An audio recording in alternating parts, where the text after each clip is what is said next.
Everyone, welcome to our class. जैसा कि अपने प्रीवियस क्लास में क्या स्टार्ट किया था, यहाँ पे रेनफोर्समेंट कंक्रीट, जिसमें हम यहाँ पे एलएसएम टॉपिक पढ़ रहे थे। एलएसएम का फुल फॉर्म होता है लिमिट स्टेट मेथड। ठीक है, क्या होता है लिमिट स्टेट मेथड। जैसे अगर हम बात करें यहाँ पे एसएससी जेई,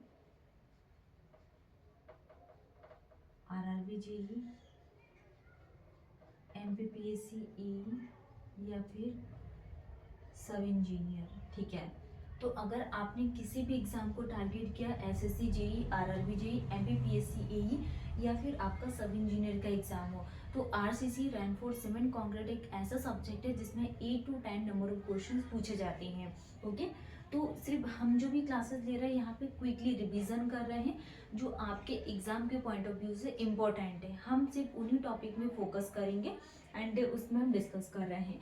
ठीक है, तो प्रीवियस क्लास में हमने स्टार्ट किया था क्या एलएसएम। तो एलएसएम वाली क्लास में हमने क्या पढ़े थे, यहाँ पे जब भी हम यहाँ पे लोड की बात करेंगे तो लोड को क्या कर रहे थे हम यहाँ पे over estimating the load, over estimating the load. और वो भी किसका यूज कर रहे थे हम यहाँ पे, टोटल फैक्टर ऑफ सेफ्टी का यूज किए थे। तो लोड को ओवर एस्टिमेट कर रहे हैं and safety often under estimating the strength. Safety को कैसे ऑफ्टन किया था, safety obtained under estimating safety obtained under estimating the strength। तो ये था यहाँ पे क्या एलएसएम के लिए। ठीक है, तो एलएसएम में क्या आ जाएगा, हुक्स लॉ वैलिड नहीं है। एलएसएम में क्या है, Hooke's law not valid, Hooke's law क्या वैलिड नहीं है। जब भी हम यहाँ पे इसमें डब्ल्यूएसएम के लिए बात करेंगे तो डब्ल्यूएसएम को किसमें, इलास्टिक रीजन में क्या डिजाइन किया जाता है, इलास्टिक रीजन में इसको डिजाइन किया जाता है। एंड एलएसएम के लिए बात करें तो एलएसएम को प्लास्टिक रीजन में डिजाइन किया जाता है। तो LSM is design in the plastic region and WSM is design in the elastic region. ठीक है, और डब्ल्यूएसएम को क्या बोला जाता है, इसको deterministic approach and LSM is known as probabilistic approach. तो लिमिट स्टेट मेथड को क्या बोला जाता है, प्रोबेबिलिस्टिक अप्रोच, एंड डब्ल्यूएसएम को क्या बोला जाता है, डिटरमिनिस्टिक अप्रोच। तो ये बेसिक कॉन्सेप्ट थे जो हमने प्रीवियस क्लास में डिस्कस कर लिए हैं। अब आज की क्लास में हम यहाँ पे कैरेक्टरिस्टिक स्ट्रेंथ के बारे में पढ़ेंगे। प्रीवियस क्लास में पढ़ ली, अभी हम यहाँ पे थोड़ा सा रिवीजन कर लेते हैं। जैसे कि कैरेक्टरिस्टिक स्ट्रेंथ क्या होती है, characteristic strength FCK, due to uncertainty, reliability, waste analysis was performed and partial factor safety were established for material and load। मतलब कि जो भी यहाँ पे पार्शियल सेफ्टी फैक्टर को हम एस्टेब्लिश करेंगे मटेरियल एंड लोड के लिए, तो ये क्या कहलाती है, कैरेक्टरिस्टिक स्ट्रेंथ।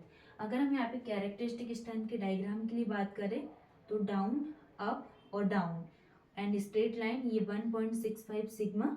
ठीक है, तो इसमें जो एफसीके है, एफसीके क्या, characteristic strength equal to FM minus 1.65 sigma. ठीक है, नेक्स्ट हम बात करने वाले हैं down, up, down straight line, इसमें क्या है 1.65 sigma and this is the FCK equal to FM plus 1.65 sigma. तो ये प्लस वाली लाइन क्या करे, इसका डायग्राम ऐसा बनेगा एंड FM माइनस 1.65 सिग्मा में ऐसे। ठीक है, तो FM क्या है, mean target strength and FCK is the characteristic strength. तो इसमें जो लिमिट है, probability of lying test result is maximum is called the confidence limit. तो कॉन्फिडेंस लिमिट किसको बोला जाता है, यहाँ पे probability of lying test result is maximum is called the confidence limit. तो इसमें क्या आ जाएगा, यहाँ पे design strength equal to characteristic strength FCK and partial safety factor for material, partial safety FCK divided by gamma MS, partial safety factor for material. जैसे अगर हम यहाँ पे कंक्रीट के लिए बात करें तो कंक्रीट के लिए design strength equal to 0.65 sigma, sigma is the characteristic strength divided by 1.5, 0.67 FCK is the characteristic strength divided by 1.5 and design strength equal to 0.45 FCK। क्या आ जाएगा, 0.45 FCK। तो कंक्रीट के लिए डिजाइन स्ट्रेंथ कितनी निकल कर आती है, 0.45 सिग्मा, 45 FCK, FCK के कैरेक्टरिस्टिक स्ट्रेंथ। ऐसे ही हम यहाँ पे स्टील के लिए बात करें तो स्टील के लिए डिजाइन स्ट्रेंथ इक्वल टू क्या आ जाएगा, यहाँ पे यील्ड स्ट्रेंथ डिवाइडेड बाय 1.15 और design strength equal to 0.87 Fy, 0.87 Fy and Fy is the yield strength. तो design strength equal to yield strength divided by 1.15 and design strength equal to 0.87 Fy. तो ये concrete के लिए and this is the ये steel के लिए. तो ये हम बात कर रहे थे कैरेक्टरिस्टिक स्ट्रेंथ, वो भी कंक्रीट एंड स्टील के लिए. डायरेक्टली आपको वैल्यू ध्यान रखना है कि डिजाइन स्ट्रेंथ कंक्रीट के लिए 0.45 FCK एंड स्टील के लिए 0.87 Fy. अब हम यहाँ पे कुछ वैल्यूज हैं जो आपको ध्यान रखना है. पार्शियल सेफ्टी फैक्टर, क्या partial safety factor, partial safety factor, partial safety factor क्या होता है इसके बारे में हम बात कर रहे हैं. सेफ्टी फैक्टर, तो partial safety factor for material and partial safety factor for load factor, load factor. तो partial safety factor for material को दो पार्ट में डिवाइडेड किया. Partial safety factor for concrete and partial safety factor for steel. Concrete और किसके लिए, steel के लिए. एंड ठीक है, तो अगर हम बात करें partial safety factor for concrete के लिए 1.5 एंड स्टील के लिए 1.15 और लोड कितना लिया जाता है 1.5 जनरली, 1.5 जनरली. तो अब हम यहाँ पे गामा MC क्या होता है, partial safety factor for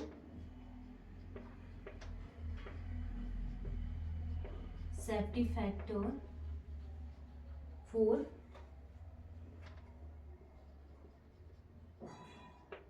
material concrete और gamma MC partial safety factor for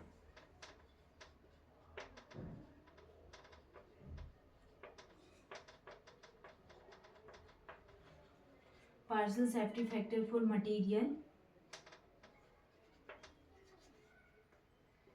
material for steel.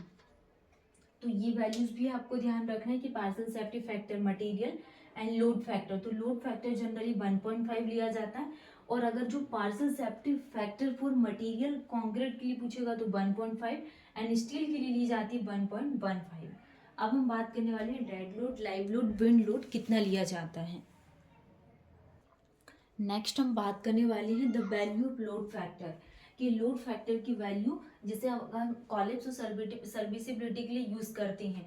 हमने यहाँ पे प्रीवियस क्लास में क्या देखा था, वर्किंग स्ट्रेस मेथड को किसके लिए हमने डिज़ाइन किए थे, कॉलेप्स एंड सर्विसिबिलिटी, और दोनों ही किसके लिए डिज़ाइन कर रहे थे, वर्किंग लोड के लिए. और हमने LSM में क्या बात किए थे, यहाँ पे LSM में कॉलेप्स है इसको किसके लिए डिज़ाइन किए थे, अल्टीमेट लोड के लिए. एंड जो सर्विसिबिलिटी थी इसको हमने किसके लिए डिज़ाइन किया था, यहाँ पे ultimate load and limit working load के लिए हमने सर्विसिबिलिटी को डिज़ाइन किए थे. ठीक है, अब हम यहाँ पे अभी हमने क्या देखा है, अब partial safety factor for material, तो हमने गामा MC कंक्रीट के लिए 1.5 and partial safety factor for steel के लिए कितना देखा है यहाँ पे 1.15 और जनरली जो लोड फैक्टर है वो 1.5 लिया जाता है. ठीक है, तो ये चीज़ें हमने डिस्कस कर ली. अब हम यहाँ पे बात करने वाले हैं कि जो वैल्यू है लोड फैक्टर की, कॉलेप्स के लिए कितना यूज़ करते हैं एंड सर्विसिबिलिटी के लिए कितना यूज़ करते हैं. The value of load factor, the value of load factor, the value of load factor for collapse and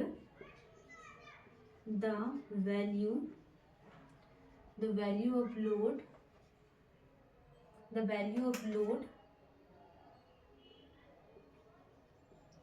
load factor for serviceability.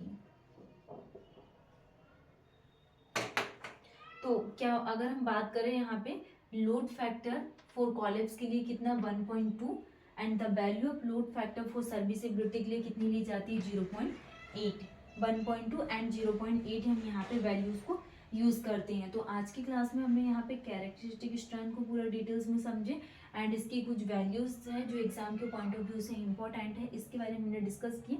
और आपको इन पॉइंट्स में बहुत फोकस करके चलना है, जैसे कि WSM में इसको किस रीजन में डिज़ाइन किया जाता है, LSM को, क्योंकि ये छोटे छोटे क्वेश्चंस आपके एग्जाम में ऑलरेडी पूछे हुए हैं। यही पूछ लेगा आपसे कि अगर हम यहाँ पे लिमिट स्टेट मेथड का यूज़ करके अगर स्ट्रक्चर को डिज़ाइन कर रहे हैं, लोड फैक्टर कॉलम्स के लिए कितनी वैल्यू लेती है 1.2 एंड लोड फैक्टर की वैल्यू सर्विसिबिलिटी के लिए कितनी ली जाती है 0.8। नेक्स्ट क्लास में हम यहाँ पे डिटेल्स में सारे लोड्स के बारे में डिस्कस करेंगे।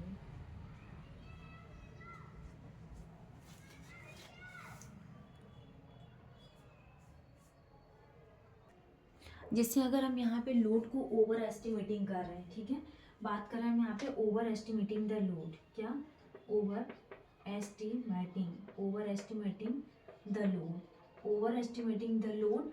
तो जो वैल्यू है over estimating the load, the value of partial safety factor, तो पार्शियल सेफ्टी फैक्टर की वैल्यू कितनी लेंगे हम इसके लिए 1.5 एंड 1 ली जाती है। जब भी हम यहाँ पे लोड को ओवर एस्टिमेटिंग करेंगे तो उसमें जो पार्शियल सेफ्टी फैक्टर इसकी वैल्यू 1.5 एंड 1। हमने पार्शियल सेफ्टी फैक्टर के लिए क्या बात की थी, यहाँ पे partial safety factor for concrete and partial safety factor for steel. तो कंक्रीट के लिए जनरली कितनी 1.5 एंड स्टील के लिए 1.15 एंड जनरली जो लोड फैक्टर है ये 1.5 लिया जाता है, ठीक है।